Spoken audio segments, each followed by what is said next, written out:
말씀은 요한복음 3장 1절부터 15절까지 말씀 보겠습니다. 우리 함께 합독하겠습니다. 그런데 바리새인 중에 니고데모라 하는 사람이 있으니 유대인의 지도자라. 그가 밤에 예수께 와서 이르되 라삐오, 우리가 당신은 하나님께로 오신 선생인 줄 아나이다. 하나님이 함께 하시지 아니하시면 당신이 행하시는 이 표적을 아무도 할 수 없음이니이다. 예수께서 대답하여 이르시되 진실로 진실로 내게 이르노니 사람이 거듭나지 아니하면 하나님의 나라를 볼 수 없느니라. 니고데모가 이르되 사람이 늙으면 어떻게 날 수 있사옵나이까? 두 번째 모태에 들어갔다가 날 수 있사옵나이까? 예수께서 대답하시되 진실로 진실로 내게 이르노니 사람이 물과 성령으로 나지 아니하면 하나님의 나라에 들어갈 수 없느니라. 영으로 난 것은 영이니 내가 내게 거듭나야 하겠다 하는 말을 놀랍게 여기지 말라. 바람이 임의로 불매 내가 그 소리는 들어도 어디서 와서 어디로 가는지 알지 못하나니 성령으로 난 사람도 다 그러하니라. 니고데모가 대답하여 이르되 어찌 그러한 일이 있을 수 있나이까? 예수께서 그에게 대답하여 이르시되 너는 이스라엘의 선생으로서 이러한 것들을 알지 못하느냐? 진실로 진실로 내게 이르노니 우리는 아는 것을 말하고 본 것을 증언하노라. 그러나 너희가 우리의 증언을 받지 아니하는도다. 내가 땅의 일을 말하여도 너희가 믿지 아니하거든. 하물며 하늘의 일을 말하면 어떻게 믿겠느냐? 하늘에서 내려온 자 곧 인자 외에는 하늘에 올라간 자가 없느니라.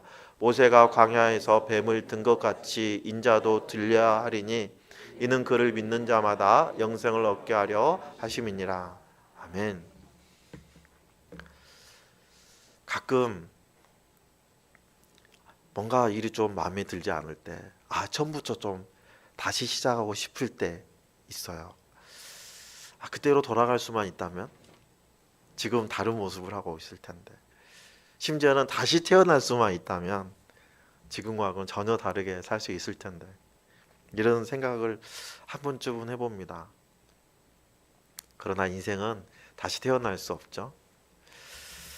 시간은 되돌릴 수도 없고 이미 살아온 삶을 지워버릴 수도 없습니다. 그래서 사람들은 지나간 것, 이전 것은 내가 어떻게 핸들링할 수 없으니까 현재의 삶과 앞으로의 삶을 내 손으로 뭔가 바꾸어 보려는 시도를 하죠. 그래서 더 많은 지식을 쌓으려 하고 더 나은 환경을 추구하고 더 철저한 자기 관리로 환경을 개선하려고 노력합니다. 그런데 오늘 본문에 등장하는 니고데모는요, 개선이 필요한 것처럼 보이지 않은 사람이에요. 그런 율법을 잘 알았고요, 사회적인 지위도 이미 있었고요, 신앙적으로도 존경받는 사람이었습니다. 그런데 예수님은 그런 니고데모에게요, 단호하게 말씀하세요. 사람이 거듭나지 아니하면 하나님의 나라를 볼 수 없느니라. 예수님께서 니고데모에게 하신 이 말씀의 의미가 무엇일까요? 여러분, 회사나 학교의 시스템에 접속해서 공문서도 작성하고 하잖아요. 아무리 뛰어난 사람이라 할지라도, 아무리 실력이 없어도 그 조직에 속한 계정이 없으면 시스템 안으로 들어갈 수 없죠. 얼마 전에 국군복지단에서 국내 대기업 전자회사랑 이렇게 협약을 해가지고 제품 가격을 시중보다 좀 더 저렴하게 살 수 있다라는 소식을 들었어요. 그래서 저도 사용하고 있는 컴퓨터가 자꾸 깜빡깜빡하고 나이를 들어가고 있으니 좀 이 기회에 바꿔볼까 하는 마음이 있어가지고 회원 가입을 신청을 했습니다. 회원 가입한다고 다 되는 게 아니고 첨부 증빙 서류를 넣어야 되거든요. 근데 거기에 보니까 장기 복무 전역한 군인이라는 것을 증명할 수 있는 서류라고 돼 있더군요. 그래서 저는 병적 증명서하고 전역증을 첨부해서 신청을 했어요. 그런데 이틀 뒤에 회원 가입이 불승인이 되었습니다 하고 온 거예요. 그래서 왜 불승인이 되었지 하고 자세히 그 자격 조건을 보니까 제일 아래에 첨부 서류의 내용이라고 적어져 있고요, 거기에 장기 복무 제대 군인증이라고 돼 있더라고요. 그러니까 정해진 것을 제가 첨부하지 않았기 때문에 회원 가입이 안 된 거예요. 그러니까 내가 아무리 그 사이트에 들어가서 아이디를 넣고 비번을 쳐도 들어갈 수가 없는 거죠. 여러분, 내가 들어갈 수 없는 이유는 그 계정이 없기 때문이에요. 홈페이지에 접속하는 거는 내가 능력이 있느냐 없느냐 이런 문제가 아니죠. 내가 열심히 했느냐 이런 문제도 아니에요. 내가 그 소속인가 아닌가의 문제예요. 내가 만약에 군인이 아니었다면 나는 다시 태어나야 군인의 소속에 들어갈 수 있겠죠. 여러분, 예수님은 지금 니고데모의 능력이 아니라 니고데모의 소속을 말씀하고 있는 거예요. 니고데모는 율법의 전문가였어요. 하나님 나라에 들어갈 수 있는 계정은 없는 상태였어요. 그래서 예수님은 니고데모에게 더 공부해라, 더 율법을 더 자세히 알아라 이렇게 말씀하지 않으시고 뭐라고 하셨다고요? 거듭나야 된다 말씀하신. 거듭남은요 기존 삶의 연장이 아닙니다. 거듭남은 완전히 새로운 생명이에요. 개선이 아니라 창조이죠.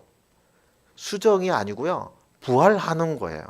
그래서 거듭남은 조금 더 나아지는 상태를 의미하는 것이 아니라 전혀 다른 생명으로 다시 살아가는 삶을 의미하는 거예요. 그런데 이렇게 새 생명을 가지고 살아가기 위해서는 반드시 해야 될 한 가지가 있어요. 그거는요 죽어야 한다는 거예요. 먼저 죽어야 돼요. 여러분, 사람이 죽을 때 무엇을 가지고 갈 수 있죠? 사랑도, 명예도, 지식도, 자식도, 재물도, 사회적인 지위도 가져갈 수 없습니다. 빈손으로 가요. 거듭남도 마찬가지예요. 우리가 손이 아프도록 붙잡고 있던 모든 것들, 사랑과 집념과 신념과 고집과 심지어는 나의 자존심, 이 모든 것, 심지어는 내가 이건 절대 내려올 수 없어, 내가 다른 건 다 포기해도 이것만은 포기할 수 없어 하는 그거조차도 내려놓고 빈손이 되는 것입니다. 거듭남의 조건입니다. 그때야 우리가 깨닫게 되는 게 있어요. 내 것은 하나도 없구나. 이제껏 내 거라고 생각했던 것, 이게 원래는 내 것이 전혀 아니었구나 라는 것을 알게 되죠. 여러분, 새로운 피조물은요 하나님의 소유물이에요. 하나님의 백성이고 하나님의 자녀예요. 여러분, 이것이 얼마나 큰 은혜인 줄 압니까? 어린아이가 부모 밑에서 자라면서 집안에 있는 걸 모든 것을 자기 마음대로 쓸 수 있잖아요. 근데 그게 아이 겁니까? 아이의 소유물은 하나도 없어요. 다 부모의 것이죠. 부모의 소유이지만 부모가 자녀가 마음껏 쓸 수 있도록 다 내어주죠. 하나님도 그렇습니다. 우리를 노예로 부르시기 위해서 우리를 소유하신 것이 아니라 우리를 하나님의 백성, 하나님의 자녀로 삼으시기 위해서 우리를 불러주신 거예요. 뿐만 아니라 하나님은 우리를 위해서 생명까지도 내어주신 분이에요.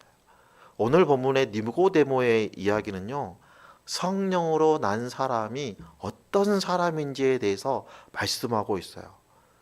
오늘 본문에서 예수님은 우리들에게도 너는 누구인가? 라고 질문하십니다. 이 질문은요, 너는 어떤 지식을 가지고 있느냐? 너의 사회적인 지위는 무엇이냐? 너의 직함은 무엇이냐? 이걸 얘기하는 게 아니에요. 너는 성령으로 난 사람이 맞냐? 라고 물어보는 거예요. 오늘 이 시간을 통해서 이 질문에 자신 있게 대답할 수 있는 저와 여러분들 다 되시기를 예수님의 이름으로 축복합니다. 오늘 본문은 니고데모가 예수님을 찾아오는 장면으로 시작이 되죠. 니고데모는 유대인의 지도자였어요. 산헤드린 공의회 회원이었고요. 이스라엘의 선생이었습니다. 성경을 누구보다도 잘 알고 있는 사람이에요. 율법에도 흠이 없던 사람이에요. 그런데 그가 밤에 예수님을 찾아옵니다. 그리고 이렇게 얘기해요. 2절 말씀을 우리가 보면 라비오, 우리가 당신은 하나님께로부터 오신 선생인 줄 아나이다. 하나님 함께 하시지 아니하시면 당신이 행하시는 이 표적을 아무도 할 수 없습니다. 겉으로 보면 참 매우 긍정적인 고백처럼 보여요. 그런데요, 자세히 보잖아요. 한계가 드러납니다. 첫 번째는요. 지금 니고데모는 예수님을 메시아라고 호칭하지 않고 선생, 랍비로 부릅니다. 예수님은 기적을 행하는 랍비 정도로 인식하고 있는 거예요.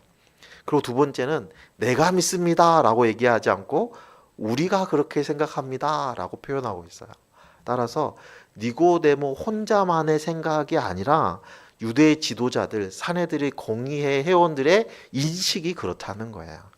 세 번째는 그 믿음의 근거가 표적이라는 거예요. 니고데모의 믿음은 분석된 믿음이에요. 거리를 두른 믿음이에요. 그리고 결정적으로 밤의 믿음입니다. 이 밤의 믿음이라는 말이 무슨 말이냐면요. 성경에서 이 밤은요, 단순한 시간 개념이 아니라 영적인 어두움, 분별하지 못하는 상태를 상징하는 말로 쓰이고 있어요. 요한복음에서도 밤은 단순한 시간 표현이 아니라 영적 상태를 드러내는 상징으로 사용되고 있거든요. 니고데모는 빛이신 예수님을 보러 왔지만 아직 빛 안으로 들어오지 못한 사람이죠. 아직은 어둠에 있는 사람이에요. 예수님은 니고데모의 말을 들으시고 칭찬을 하시거나 설명을 하시거나 토론을 하지 않으시고요. 대화의 주제를 완전히 바꾸셔서 존재의 문제를 꺼내십니다. 예수님은 진실로 진실로 내게 이르노니 사람이 거듭나지 아니하면 하나님의 나라를 볼 수 없느니라. 너의 존재가 누구냐? 라고 단호하게 물어보시는 거예요. 예수님은 니고데모의 지식의 양, 사회적인 지위를 묻는 게 아니라 니고데모의 존재 그 상태, 그걸 보고 계시는 거예요. 니고데모는 많이 알았습니다. 지식이 풍부한 사람이에요. 그럼에도 그는 새 생명에 대해서 알지 못하는 사람이었어요. 지식은 있었지만 성령으로 난 사람은 아니었어요. 그래서 예수님은 그에게 율법을 더 잘 지켜라 하지 않으시고, 야, 너 신학 공부 더 열심히 해 라고 말씀하지 않으시고 다시 태어나야 한다 라고 말씀하신 거예요. 여러분, 아무리 한국말 잘하고요, 한국 문화를 사랑하고요, 한국의 법을 존중한다라도 대한민국 국적이 없으면 대한민국 국민이 아니죠. 여러분, 우리나라의 영주권 시민권은요, 출생이나 귀화를 해야지 국적이 바뀌는 거예요. 마찬가지예요. 하나님의 나라는 열심과 지식으로 가까워지는 게 아니라 거듭남이라는 출생의 사건을 통해서 속하게 되는 나라야 돼요. 아무리 성경을 많이 알아도, 아무리 종교적으로 성공했어도 성령으로 거듭나지 않으면 하나님의 나라를 볼 수도 없고 들어갈 수도 없어요. 니고데모는 율법으로 하나님께 가까이 갈 수 있다고 생각했어요. 하지만 예수님은 너 자신이 바뀌어야 된다. 지금 너의 그 모습 그대로는 하나님 나라에 들어갈 수 없다라고 말씀하시는 거예요. 거듭남은 외적인 변화가 아니죠. 정체성의 변화이고 가치관의 변화이고 생명의 근원이 바뀌는 거예요. 그런데 니고데모는 예수님의 말씀을 문자 그대로 인식하죠. 그래서 이렇게 질문해요. 사람이 늙으면 어떻게 날 수 있사옵나이까? 두 번째 모태에 들어갔다가 날 수 있사옵나이까? 라고 묻죠. 예수님은 이 질문에 뭐라고 답변하십니까? 진실로 진실로 내게 이르노니 사람이 물과 성령으로 나지 아니하면 하나님 나라에 들어갈 수 없느니라. 여러분, 거듭남은 기존의 삶을 조금 더 고쳐가지고 업그레이드하는 게 아니죠. 지금의 나를 더 나은 사람으로 바꾸는 게 아니에요. 성경이 말하는 거듭남은 완전히 새로운 생명이 되는 거예요. 그래서 사도 바울은 뭐라고 얘기합니까? 새로운 피조물이라고 표현하죠. 새로운 생명이 되려면 반드시 전제가 무엇이라 그랬죠? 반드시 먼저 죽어야 한다는 거예요. 물과 성령으로 태어난다는 거는요, 물과 성령으로 난다는 것, 물은 죽음을 의미하고요, 성령은 부활을 의미해요. 따라서 이 말씀은 반드시 죽고 다시 부활해야 된다는 말씀이에요. 여기서 우리가 분명히 기억하고 넘어갈 것은 거듭남은 내가 나를 바꾸는 것이 아니에요. 하나님이 이루시는 일이라는 것을 우리가 기억해야 됩니다. 예수님은 놀랍고 이상하게 여기는 이 니고데모를 향해서 이렇게 얘기해요. 7절에서 8절 말씀 우리 함께 보겠습니다. 내가 내게 거듭나야 하겠다는 말을 놀랍게 여기지 말라. 바람이 임의로 불매 내가 그 소리는 들어도 어디서 와서 어디로 가는지 알지 못하나니 성령으로 난 사람도 다 그러하니라. 참 흥미로운 거는요. 우리 바람으로 번역된 이 단어는요. 원어로 보면 숨, 성령, 영을 의미하는 단어예요. 여러분, 성령의 역사는 눈에 보이지는 않지만은요, 분명히 존재합니다. 바람은 사람이 통제할 수 없잖아요. 하지만 흔적은 분명히 남죠?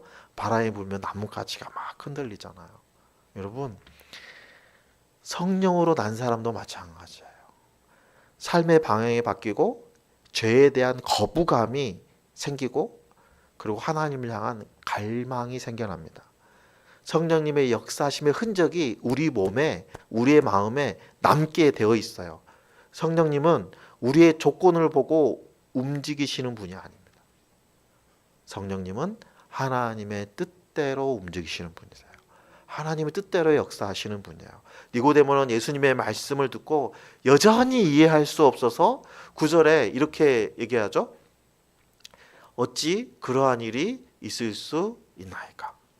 예수님은 이 니고데모의 이해를 위해서 구약의 사건을 들어서 설명하십니다. 14절 15절 말씀 모세가 광야에서 뱀을 든 것 같이 인자도 들려야 하리니 이는 그를 믿는 자마다 영생을 얻게 하려 하심이니라. 이스라엘 백성들은 이미 죽어가고 있어요. 그들이 살 수 있는 이유는 딱 하나. 광야에서 이스라엘 백성들이 죽어갈 때 그들이 다시 살 수 있었던 이유는 단 하나. 노뱀을 바라보는 거였어요. 이 노뱀의 사건은 아주 간단합니다. 노뱀을 쳐다보는 믿음이 있으면 살고 부정하면 죽는 거였어요. 쳐다보면 사는 거예요. 행위가 아니라 믿음이 그들을 살린 거죠. 십자가의 사건도 마찬가지입니다. 인자는 들려야 합니다. 인자가 들려야 되는 이유는 단 하나예요. 바라보는 자. 다시 말하면 믿는 자들이 영생을 얻게 하려는 것입니다. 여러분, 영생은 죽은 뒤에 시작되는 보상이 아니에요. 예수를 믿는 순간 이미 시작되는 거예요. 그러므로 성령으로 나는 길은 단 한 가지, 딱 하나예요. 유일한 길이에요. 십자가에 들리신 예수 그리스도를 바라보는 것. 예수 그리스도를 믿는 것, 예수 그리스도를 나의 주인과 나의 구원자로 영접하는 것, 이거 하나입니다. 그렇게 하려면 우리는 빈손으로 바라보는 믿음을 가져야 되는 거예요. 영생은 단순히 오래 사는 육신의 생명을 얘기하는 게 아니에요. 하나님과의 관계 안에서 이미 시작된 새로운 피조물, 새로운 생명을 의미하는 거예요. 여러분, 성도들은 하나님의 소유입니다. 성도가 가진 모든 것도 하나님 거예요. 그렇다고 하나님 우리를 노예처럼 부리십니까? 아닙니다. 성경은 우리를 종이 아니라 자녀라고 선언하고 있어요. 갈라디아서 4장 말씀을 보면 이렇게 말씀하시죠. 너희가 아들이므로 하나님의 그 아들의 영을 우리의 마음 가운데 보내사 아빠 아버지라 부르게 하셨느니라. 그러므로 내가 이후로는 종이 아니요 아들이니 아들이면 하나님으로 말미암아 유업을 받을 자니라. 또 아들이라 그러니까 우리 권사님들, 집사님들은 딸이 없네, 나는 아닌가 봐, 그런 게 아니고요. 아들이라고 번역된 이 단어는 자녀라는 뜻입니다. 여러분, 거듭난 성도는 더 이상 눈치를 보면서 사는 종의 인생이 아니에요. 아버지를 신뢰하면서 아버지를 아빠라고 부르며 살아가는 자녀의 인생을 살아가는 사람들이에요. 하나님은 우리를 종이 아니라 자녀로 부르셨어요. 우리는 하나님께 입양된 자녀들이에요. 여러분, 입양된 아이가 무엇을 잘해야지 자녀가 됩니까? 이미 입양되는 순간 자녀가 된 거잖아요. 그죠? 입양된 아이는 뭘 잘하려고 하는 게 아니라 그 아이가 꼭 배워야 되는 것은 입양된 사람의 자녀답게 사는 것을 배워야 되는 거예요. 그렇죠. 성경을 이것을 분명하게 얘기합니다. 로마서 8장에 보면 너희는 다시 무서워하는 종의 영을 받지 아니하고 양자의 영을 받았으므로 우리가 아빠 아버지라고 부르짖느니라. 성령이 친히 우리의 영과 더불어 우리가 하나님의 자녀인 것을 증언하시나니. 아멘. 거듭남도 마찬가지예요. 우리가 잘 살아서 도덕적으로 훌륭해서 인품이 훌륭해서 하나님의 자녀가 되는 것이 아니라 하나님 우리를 자녀 삼아 주셨기 때문에 우리가 하나님의 자녀답게 살아가야 되는 거예요. 우리가 불완전해도 실수해도 하나님의 사랑은 전혀 변하지 않습니다. 여러분의 자녀가 실수했다고 여러분 호적에서 지워버리십니까? 그렇지 않잖아요. 실수해도 내 자녀고 미워도 내 자녀고, 그렇죠? 여러분, 우리의 사랑은, 우리의 자녀를 향한 사랑은 변할 줄 모르지만 하나님의 사랑은 절대로 변하지 않습니다. 여러분, 이 확신이 있을 때 우리가 아프도록 쥐고 있는, 손에 쥐고 있는 것들을 놓을 수 있는 거예요. 이러한 믿음이 있을 때 우리가 빈손이 될 수 있는 거예요. 여러분, 내려놓지 못하는 이유는요, 믿음이 없어서가 아니라요, 여전히 잃을까 봐 두려워하는 종의 영을 가지고 있기 때문이에요. 우리는 종이 아니라 하나님의 자녀입니다. 따라서 자녀는 움켜쥐지 않고 아버지께 다 맡길 수 있는 거예요. 그렇다면 이 복음이 우리 삶에서 어떻게 드러나야 될까요? 성령으로 난 사람은 세 가지의 특징적인 모습을 보여주고 있어요. 첫 번째는요, 손에 쥔 것을 내려놓고 빈손으로 주님 앞에 설 수 있다는 거예요. 여러분, 공항에 가잖아요. 그러면 검색대를 통과하거든요. 그럼 검색대 앞에 반입 금지 내용들이 막 있어요. 액체류 안 되죠. 보조 배터리도요, 용량이 큰 거는 가지고 들어갈 수 없어요. 화물로 보내야 돼요. 여러분, 물, 생수도 가지고 들어갈 수가 없어요. 여러분, 생수가 나쁜 겁니까? 생수가 폭탄이에요? 그건 아니잖아요, 그렇죠? 보조 배터리도 여행할 때 필수적인 거잖아요. 하지만 검색대를 통과할 때는 뜯지도 않은 생수를 수리통에 버리고 들어가야 돼요. 그것이 나빠서가 아니라 비행기에 오르기 위해서는 들고 갈 수 없기 때문이죠. 여러분, 하나님 앞에 빈손으로 나아가는 것도 마찬가지예요. 우리가 붙잡고 있는 것들을, 그것들이 나빠서가 아니라 그것들을 놓아야지만이 하나님의 나라로 들어갈 수 있기 때문이에요. 빌립보서 말씀을 보면요, 그러나 무엇에든지 내게 유익하던 것을 내가 그리스도를 위하여 다 해로 여길 뿐더러 또한 모든 것을 해로 여김은 내 주 그리스도 예수를 아는 지식이 가장 고상하기 때문이라. 내가 그를 위하여 모든 것을 잃어버리고 배설물로 여김은 그리스도를 얻기 위해서다라고 말씀하시죠. 성령으로 난 사람은요, 더 이상 내 것을 붙잡고 살지 않습니다. 관계, 명예, 계획, 재물, 자녀, 신념, 고집까지 이것 없으면 나는 살 수 없어 하는 그 모든 것까지 다 내려놓고요, 하나님 앞에 빈손으로 섭니다. 그래서 우리도 하나님 앞에 빈손으로 서는 연습을 해야 돼요. 여러분, 거듭남은요, 붙잡는 삶이 아니라 맡기는 삶이라는 것을, 하나님께 맡기는 삶이라는 것을 기억하시길 바랍니다. 두 번째는요, 삶의 기준을 세상의 가치가 아니라 성경의 가치로 재정렬하는 거예요. 제가 대전에서 꽤 오래 살았거든요. 그런데 이번에 내려오신 대전 사랑의 교회 백운영 목사님을 만나러 갈 때, 그 사랑의 교회가 대전의 학화지구에 있어요. 제가 그 길을 많이 다녔기 때문에 잘 알거든요. 그래서 자신 있게 갔습니다. 건물이 눈에 보이는데 들어가는 입구가 안 보여요.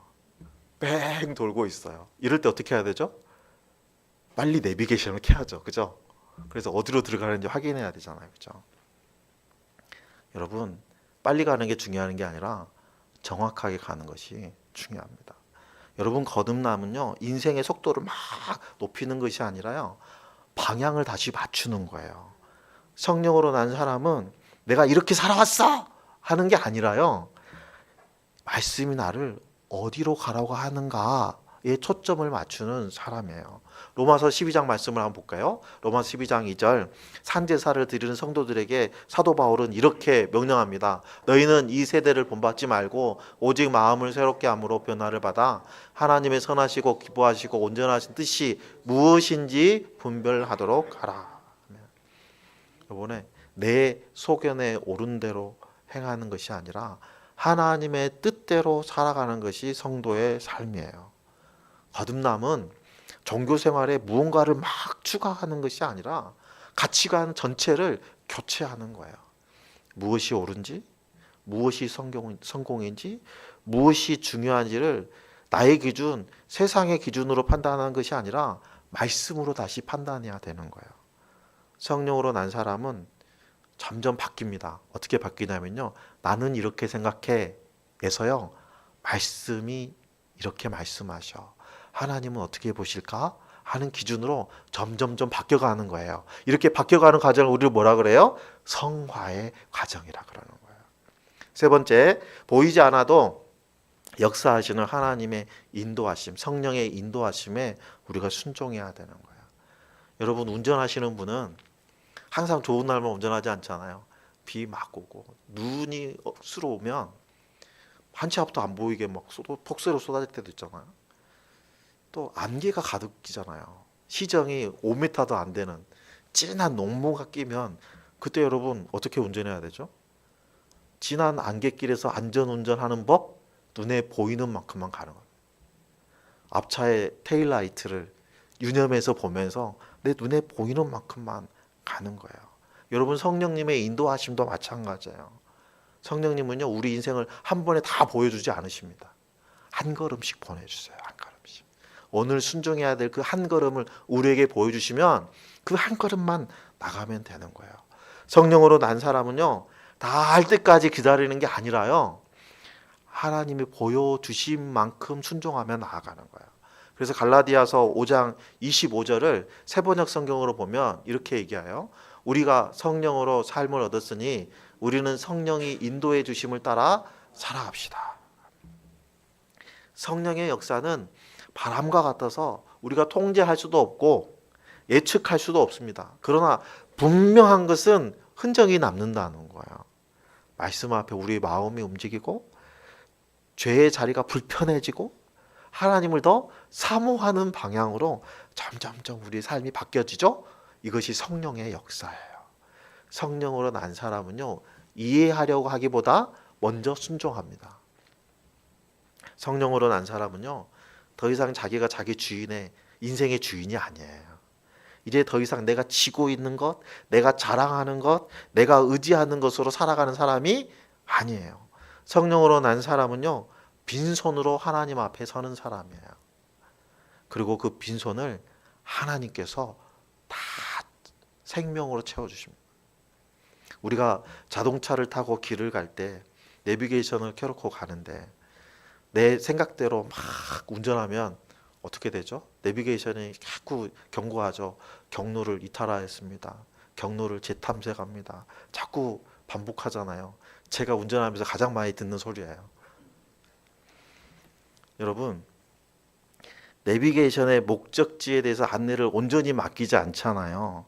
그러면 아무리 좋은 내비게이션이 있어도요, 길이 계속 꼬입니다. 그러나 내비게이션의 안내를 믿고 따라가면 처음 가는 길이라 할지라도 목적지에 정확하게 도착하게 되죠. 성령님의 인도하심도 이와 같아요. 내 인생의 주인은 내가 아니라 하나님이세요. 그러니까 내가 기준이 되면 안 되는 거예요. 말씀이 기준이 돼야 되는 거예요. 내가 살아가는 인생길은 내 감각이나 내 지식이 아니라 성령님의 인도하심을 따라가야 되는 거예요. 그래서 오늘 말씀은 앞서 살펴본 것처럼 우리에게 분명한 것 세 가지를 요청하죠. 첫 번째는 손에 쥔 것을 내려놓고 빈손으로 주님 앞에 서라.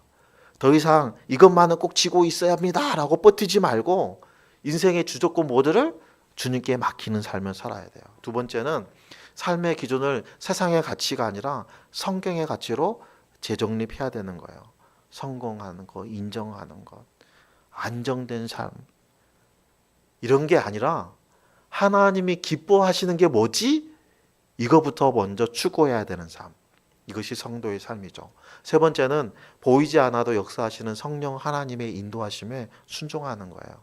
이해되지 않아도, 손해 보는 것 같아도 성령께서 인도하신다면 한 걸음 한 걸음 내딛는 그 믿음을 선택하기를 소망합니다.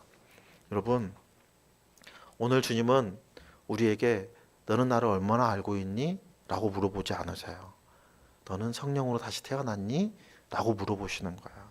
오늘 우리는 니고데모와 같은 밤의 신앙에서 벗어나서 빛의 신앙으로 나아가기를 소망합니다. 성령으로 난 사람으로서 이 땅에서부터 하나님의 나라를 살아가는 저와 여러분들 다 되시기를 예수님의 이름으로 축원합니다.